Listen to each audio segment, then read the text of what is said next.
मित्रांनो, घरासमोरील जी फुलबाग असते, ज्या फुलदाण्या असतात आणि त्याच्यात हे फुलं झाडं डेकोरेशनचं झाडं लावलेली असतात. त्याच्यात बघा आता त्याची स्वच्छता चाललेली आहे. म्हणजे जे जडलेलं झाड असतं, वेल असतं, ते काढून त्याला सुंदर प्रकारे व्यवस्थित त्याचं नंतर नियोजन केलं जातं. आणि बघा हे भाऊने मस्त स्वच्छता करायचं काम सुरू केलंय. बघा जे काही कामाचं नाही ते काढून टाकायचं. आता बघा हा वेगवेगळ्या फुलांची ही वेली आहे,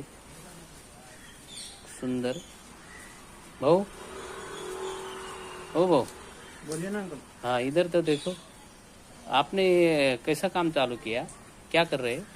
ये जो खराब है उनको बना रहा हूँ। हम्म। हाँ अच्छा, मतलब सजाने का काम कर रहे हैं। हाँ। बहुत सुंदर।